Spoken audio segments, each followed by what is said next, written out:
은혜로우신 하나님 아버지, 제가 참 부족하고 연약하지만 세상에 빛으로 소금으로 사용하시기 위하여 부르신 줄로 믿습니다. 세상은 혼란스럽고 미움으로 얼어붙어 있고 여러 가지 절망 가운데 탄식하는 소리가 많이 들립니다. 주님, 우리 모든 성도들, 우리 모든 한국 교회가 빛으로 소금으로 맡겨진 사명 감당할 수 있도록 인도해 주시어서 우리 모든 성도들 통하여서 나라의 모든 미움이 사라지고 하나가 되고 하나님께 쓰임받는 나라 민족이 될 수 있도록 이끌어 주옵시며 이 사명 감당하도록 우리 교회와 성도들 또한 사용하여 주옵소서.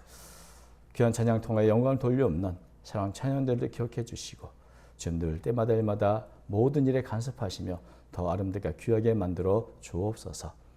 또한 이 시간 심히 부족한 중에 주의 말씀을 들고 섰사오니 긍휼히 여시고 사용하여 주시오며 말씀의 거울 앞에 주의 음성을 듣는 제 모두가 되도록 도와주옵소서. 주의 성령께서 함께해 주신 믿사오며 예수님 이름으로 기도 올려옵나이다. 아멘. 오늘 사도행전 13장 우리 잘 아시는 말씀 중에 하나입니다. 안디옥 교회가 이방 땅으로 이제 바울과 바나바를 처음 파송했죠. 파송해서 처음 간 선교지가 구브로 섬입니다. 키프로스 섬이죠. 근데 이 키프로스 섬에서 어제 보면 이제 이방 땅에 처음 복음을 전하는 선교 사역을 하는데 특별한 경험을 하게 됩니다. 두 사람을 만나는데 한 사람은 총독 서기오 바울, 굉장히 총독이라는 굉장히 높은 고위 관직을 만나죠. 근데 그 서기오 바울은 바나바와 사울을 불러가지고 하나님의 말씀을 듣고 싶어한다 이렇게 말하고 있습니다. 그러니까 처음 만났는데도 하나님의 말씀, 이 복음에 대해서 관심을 갖고 있는 참 이런 사람 만나면 바울과 바나바 얼마나 기뻤겠습니까?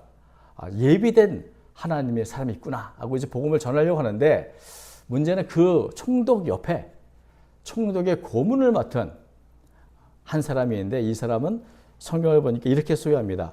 유대인 거짓 선지자, 마술사, 엘루마 이렇게 소개하는데 총독이 하나님의 말씀을 듣고 싶어하고 들으려고 했는데 그 곁에서 자꾸 어떻게 합니까? 방해를 놓습니다.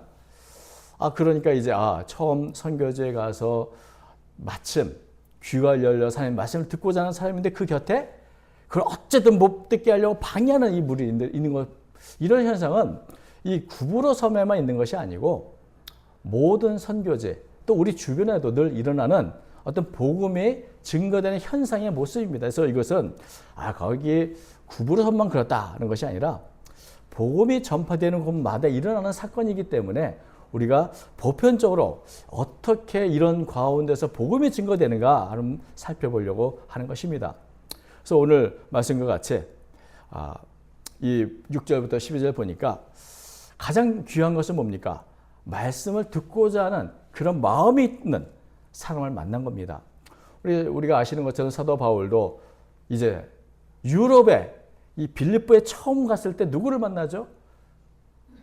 아무도 없는 외딴 곳이지만 그곳에서 기도처에서 우리 잘 아는 자주장사 루디아를 만나서 빌립보 교회가 세워진 것처럼 여러분 저도 그렇습니다. 저도 한 번도 가보지 못한 땅에 갔지만 그곳에 가면 또 그곳에 하나님의 예비된 사람들이 있어서 그들을 통해서 복음을 전하면 아주 굉장히 잘 받는 분이 반드시 있더라고요. 또 어떤 경우는 골수 불교신자인데 저 사람의 복음을 전하면 뭐 듣겠어 라고 한 사람이 오히려 복음을 듣고 마음이 변해서 자기가 갖고 있는 염주를 빼서 주는 그런 경우도 생기는 것이죠. 그러니까 지금 이 복음을 드리는 사람 어디나 있습니다. 우리가 복음을 전할 때 두려워하지 마십시오. 하나님이 예비된 사람이 어디나 있는데 그런 사람은 어떤 사람이 부르냐? 지혜로운 사람이라고 부릅니다. 오늘 본문 보니까 총독 서기오 바울이 말씀을 듣고자 하는데 이 사람은 왜 말씀을 듣고자 하는가? 이거 보십시오. 서기오 바울은 지혜 있는 사람이라 바나바와 사울을 불러 하나님의 말씀을 듣고자 하더라. 그러니까 말씀을 듣고자 하는 사람은 마음이 지혜로운 사람입니다. 왜 그럴까요? 지혜가 무엇입니까?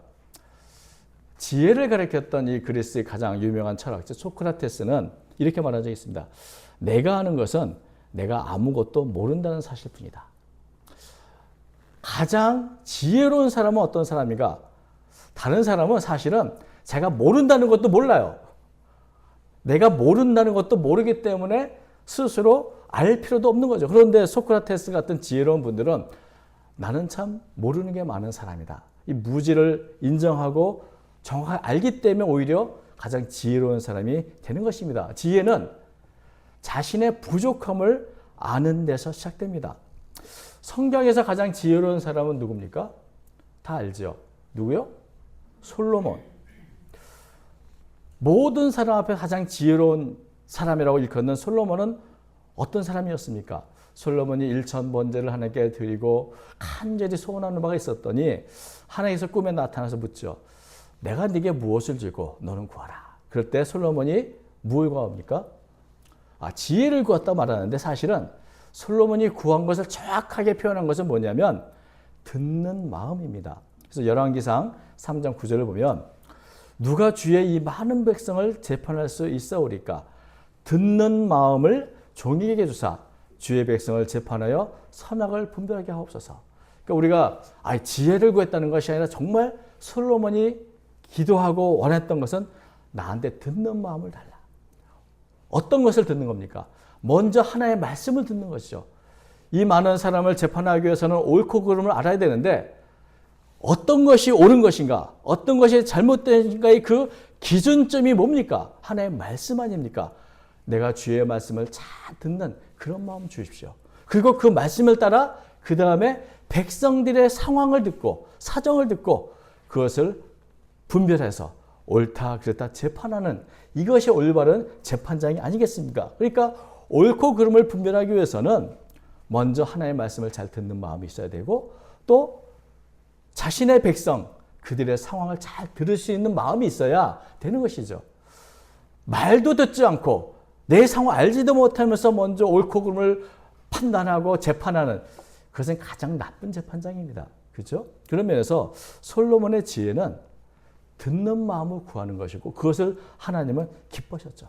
하나님의 말씀을 잘 듣고 또 백성의 마음을 잘 듣는 그런 마음을 달라고 하니 참 내가 너한테 지혜를 주겠다.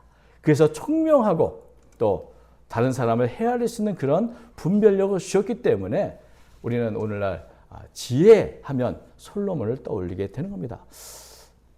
하나님의 말씀을 잘 듣는 것부터 또 다른 사람의 말씀을 잘 들을 때 문제의 핵심을 알게 되는 그것이 바로 듣는 마음이요 지혜인 것인데 이 서기오 바울이라는 사람이 우리는 사실 성경에 왜 이름이 이렇게 기록됐는가? 구브로섬의 가장 높은 총독이기 때문에 이름이 기록됐는가? 그렇지 않습니다. 이 사람은 지혜 있는 사람이어서 말씀을 듣고자 했기 때문에 참 이런 사람이 있구나. 그런 높은 지위에 있으면서도 늘 겸손하게 뭔가 듣고자 하는 그런 마음 있는 사람. 이게 우리에게 본이 되기 때문에 기록을 한 것입니다. 여러분 총독하면 겉으로는 보기에 부족할 것이 하나도 없는 사람이죠. 지혜도 있을 것이고 지식도 있을 것이고 권세도 있을 것이고 그러나 지혜가 있는 사람은 그럼에도 불구하고 내 힘으로 할 수 없는 것이 있다는 것을 아는 사람입니다. 나의 한계를 알기 때문에 어떻게 하면 이 부족함을 채울 수 있을까? 마침 바나바 사울이죠. 이 당시 바나바 바울이 왔을 때 하나의 말씀을 갖고 있다고 하니 내가 청해서 그 말씀 듣기를 원한다. 이렇게 하나의 말씀에 대한 사모함이 있었던 사람인 것입니다. 하나님 앞에서 내가 필요한 게 있다. 나의 필요, 나의 부족함을 아는 것이 지혜인 것이죠. 이것은 총독이나 왕이나 그 누구도 마찬가지입니다. 내 경험과 판단보다 절대적인 진리를 내가 알기를 원하고 먼저 귀를 기울이려고 하는 그런 겸손한 마음 자세가 바로 하나님께서 은혜를 베푸시는 그런 귀한 마음이 되는 겁니다. 여러분 오늘날 이 핸드폰을 열어보면 그냥 엄청난 정보들이 쏟아져 나옵니다. 저도 관심 있는 분야 조금만 봐도 이게 알고리즘이 돼서 계속 좋은 정보를 전해주는데 읽을 시간이 없을 정도로 감당할 수 없을 정도로 많은 정보가 쏟아집니다. 그런데 그 중에 과연 내가 정말 믿고 신뢰할 만한 그런 정보는 얼마나 될까?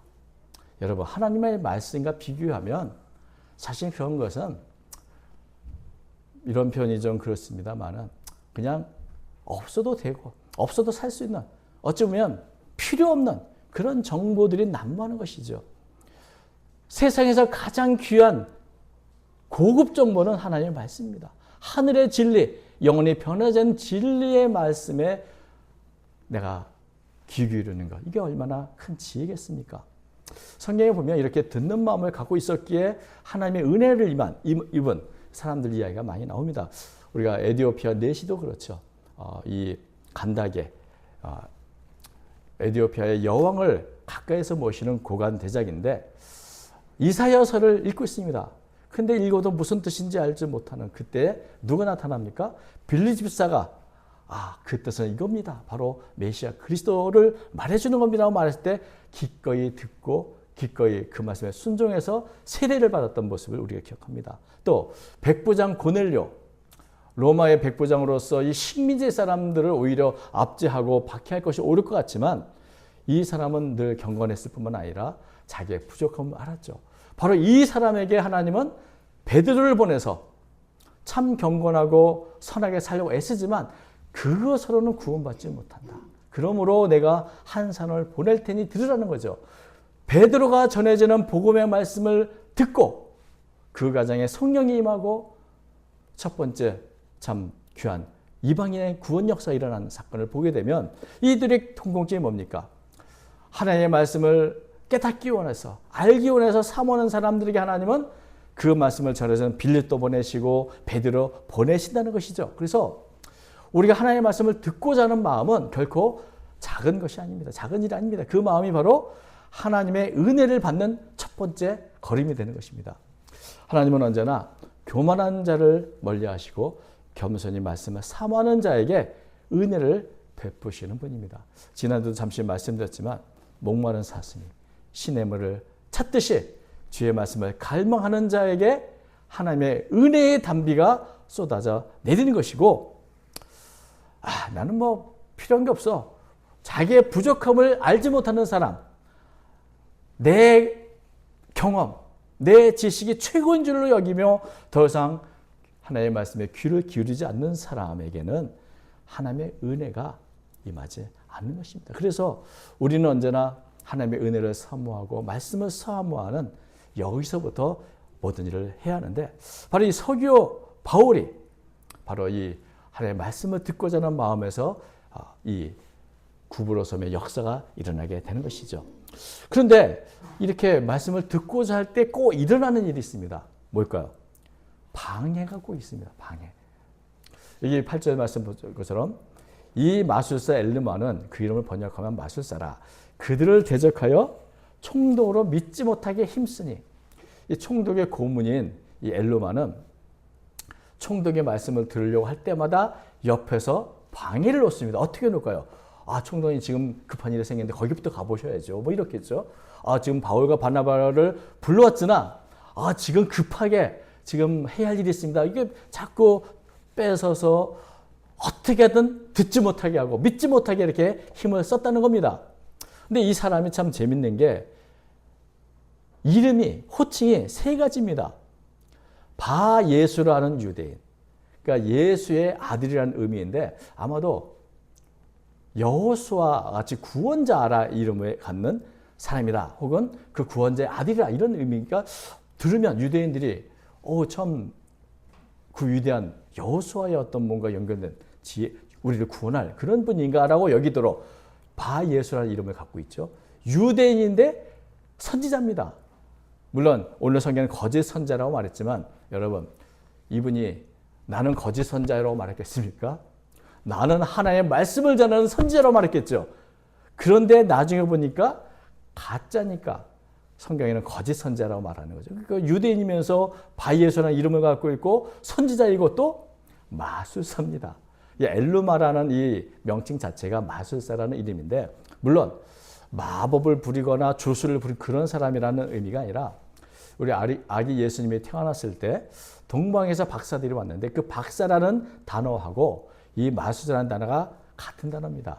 그러니까 이분들은 어떤 그 당시의 어떤 과학이라든지 미신이라든지 점성술이라든지 꿈 해몽이라든지 점을 치는 이런 게 능통한 사람들, 전문가죠. 이런 분야의 전문가이기 때문에 사실 총독은 뭐 하나 할 때 뭡니까? 그 사람 불러서 자, 길일이 언제요?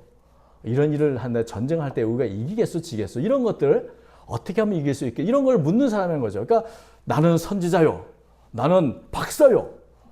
나는 뭐 이러면서 예수 구원자의 아들이요. 이러면서 이게 아닌 이 서교 바울은 그 말을 믿고 신뢰하고 여태까지 왔던 겁니다. 우리가 성경 봐도 애굽의 바로에게도 이런 마술사 있었고 바벨론의 르브갓네살에게도 이런 박사들이 많아서 통치할 때 옆에서 마치 신비한 어떤 영적 능력 있는 사람으로 행사하고 있었던 것처럼 이 엘루마도 이 총독 곁에 이렇게 있었던 겁니다. 그런데 갑자기 바울과 바나바가 하나의 말씀을 들고 오는데 여러분 바울과 바나바를 통해서 복음을 받아들이면 서기오 바울이 이제 이 엘루마의 말을 듣겠습니까? 여러분 제가 사실 이 호칭이 많은 사람 조심해야 됩니다. 여기 보니까 마술사, 유대인, 뭐 바예수, 또 선지자 이게 하나하나가 사람들을 미혹하기 쉬운 호칭들이죠. 뭔가 있나 본데? 라고 하는 그것을 다 모아놓은 사람이기 때문에 사실은 누구든지 현혹될 수밖에 없는 그런 사람인데 이런 사람으로 지금까지 든든하게 잘 잡아놨는데 이제 바울과 바나바가 주는 복음을 들어오는 순간 그 자리가 흔들리게 됩니다. 여러분 진리가 오면 거짓은 설 것을 잃게 되고 빛이 오면 어둠은 물러가야 되는 것이기 때문에 하나님의 말씀이 진리의 말씀이 빛이신 말씀이 들어오지 못하도록 어찌하든지 막으려는 이 어둠의 세력들이 있는 법입니다. 그래서 말씀을 잘 듣지 못하도록 자꾸 흔들고 또 말씀에서 멀어지도록 자꾸 일을 만들고 이런 일들을 하게 되는 거죠. 오늘날도 그렇습니다. 여러분 이건 제가 여러분의 삶을 뭔가 보고 얘기한 게 아닙니다. 일반적인 얘기입니다. 그런데 분명한 것은 이상하게 말씀을 들으려고 하면 자꾸 다른 일이 생각이 나고 내가 말씀을 좀 읽고 보려고 하면 갑자기 잠이 오고 피곤하고 갑자기 전화가 걸려오고 그렇죠. 예배를 좀 요번에 진정하게 드리려고 하면 갑자기 누구랑 싸우게 되고 이게 이상한 일이 아니라는 거죠. 왜냐하면 어둠의 세력들은 우리의 마음을 하나님께로 향하지 못하도록 계속해서 이렇게 방해한 일을 힘쓰는 겁니다. 그래서 우리가 하나님께 조금 더 가까이 가려고 마음도 결단하고 성경도 읽으려고 결정하면 그때부터 환경을 통해 사람들을 통해서 내 마음에 게으름이 자꾸 일어나면서 방해를 받는 것. 그래서 결국 어떻게 합니까? 나중에 하지 뭐. 먼저 급한 일부터 처리하고 하지 뭐. 이러면서 이제 결국 그 시간을 놓치게 되는 경우가 저나 여러분이나 마찬가지인 것이죠. 그래서 예수님께서는 마태복음 13장에 씨 뿌리는 비유를 말씀한 겁니다. 씨는 생명이요. 하나님의 말씀인데 이게 뭐가 문제가 있겠습니까? 그런데 문제는 밭이죠.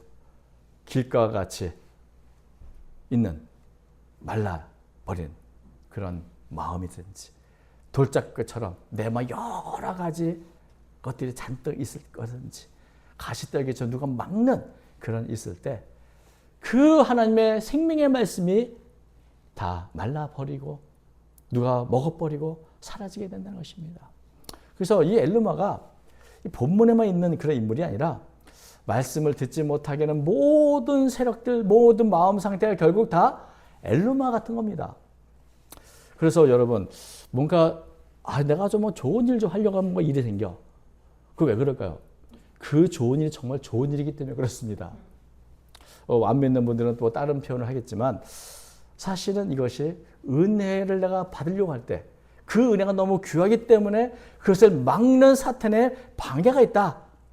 내가 정말 중요한 자리에 있고 은혜를 받으려고 하는구나라고 이것을 생각해야죠. 이게 누가 방해가 오면 내가 지금 하나님의 은혜가 지금 가까이 왔는데 그걸 막으려고 그러는구나 이렇게 생각하면 그래도 그런 마음이 들 때 엘루마를 물리치고 그래 내가 말씀을 들어야지 기도해야지 이런 마음이 생길 줄로 압니다. 방해가 있다. 그리고 이런 일에 하나님께서 그럼 가만히 두고 보시겠습니까? 이번에도 실패네 라고 하시겠습니까? 아니죠. 하나님은 성령으로 우리에게 역사하십니다. 이게 우리에게 소망이 되고 위로가 됩니다. 9절부터 10절 보니까 바울이라고 하는 사울이, 이게 바울과 이 서기오 바울이 이름이 같습니다. 그래서 바울이라고 하는 사울이 성령이 충만하여 그를 주목하여 이르되 모든 거짓과 악행이 가득한 자요 마귀의 자식이요 모든 이의 원수요 주의 바른 길을 굽게 하기를 그치지 아니하겠느냐. 참 바울이 인간적인 게 아니라 성령으로 충만해서 그 엘루마의 정체를 꿰뚫어 보고 말하는 겁니다. 결국 하나님의 말씀을 방해하는 어둠의 세력에 속하는 것이다. 착한 자라 이렇게 말하고 언제까지 그렇게 주의 바른 길을 굽게 하겠느냐 라면서 이제 한 가지 더 책망을 하죠. 11절 보라 이제 주의 손이 내 위에 있으니 네가 맹인이 되어 얼마 동안 해를 보지 못하리라 하니 즉시 안개와 어둠이 그를 덮어 인도할 사람을 두루 구하는지라. 내가 아니라 성령께서 내 마음을 감동하셔서 이런 방해들을 처리해 주신다는 것이죠. 특히 사도 바울은 성령이 충만해서 분별력을 갖고 이 엘루마의 그 방해를 단순간에 성령의 능력 안에서 이렇게 깨뜨렸는데, 이게 보면 주의 손이 네 위에 있으니 네가 맹인이 되겠다. 여러분 가만히 보면 그래서 엘루마가 결국 얼마 동안 해를 못하고 이렇게 어둠 속에 맹인처럼 지내게 되는 일이 되는데, 여러분 이 사건을 보면 생각나는 게 있지 않습니까? 이전에 사도 바울이 예수님을 박해하고 교회를 박해할 때 그랬죠? 하나님의 하신 일을 방해했습니다. 이 엘루마처럼. 그런데 다메섹에서 부활하신 예수를 만나고 나서 눈이 멀게 됐습니다. 3일 동안 아무것도 보지 못했죠. 그러니까 지금 이 엘루마에게 하는 이 말은 어쩌면 자기가 과거에 하나님을 반대하고 그러다가 눈이 멀었던 그 경험 속에서 나온 것이 아닐까 싶은 생각도 듭니다. 그런데 그래서 결국 우리가 아는 것처럼 바울도 3일 동안 해를 보지 못하고 어둠 속에 있으면서 어떻게 했습니까? 하나님을 두려워하고 예수 그리스도 누군지를 알고 그때부터 하나님의 은혜가 그 안에 임했던 것이죠. 그런데 엘루마는 어떻게 했을까? 이렇게 눈이 멀어서 안 보였을 때 그래서 나를 좀 더 인도해 달라고 사람을 찾고, 만약에 거기까지만 갔다면 엘루마는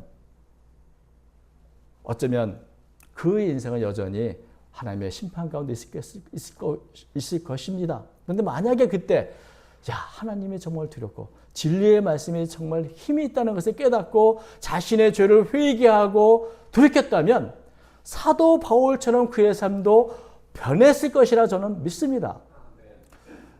하나님께서 징계를 내리신 것이 하나의 은혜가 되는 것이죠. 여러분 사도 바울이 그때 눈이 멀지 않았다면 어떻게 했겠습니까? 계속해서 교회를 박해하고 성도를 핍박하고 죽이고 이런 일에 인생의 전환점을 맞지 못했겠지만, 그러나 하나님께서 그를 멈춰주시고 맹인으로 3일 동안 지낸 동안에 스스로를 돌아보게 하셔서 결국 사도 바울을 정말 회개하여 하나님의 종으로 세우신 걸 우리가 보게 되는 것입니다. 그래서 이런 일이 일어나니 총독이 이것을 보고 믿게 됩니다. 22절 이에 총독이 그렇게 된 것을 보고 믿으며 주의 가르치심을 놀랍게 여기니라. 그러니까 엘루마가 그렇게 참 자기가 신뢰하고 믿고 따랐던 이 엘루마가 갑자기 말씀 한마디에 주의 손에 징계를 받는 걸 보면서 말씀의 권능을 깨닫게 되고 믿게 됐다. 근데 믿음이 들어가자 사실은 이 엘루마가 맹인된 게 중요한 게 아니고, 여기 보니까 주의 가르치심을 놀랍게 아니라 말씀을 듣고 또 말씀을 내가 믿을 때 내 마음에 더 놀라운 일, 하나님의 하신 일들을 깨닫게 되었다는 것이죠. 그러니까 기적을 보고 놀란 게 아니라 주의 가르치심을 보고 놀랍게 해야겠다.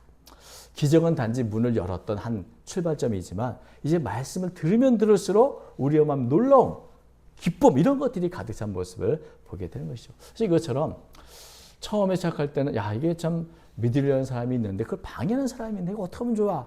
여러분 하나님의 말씀은 매이는 법이 없습니다.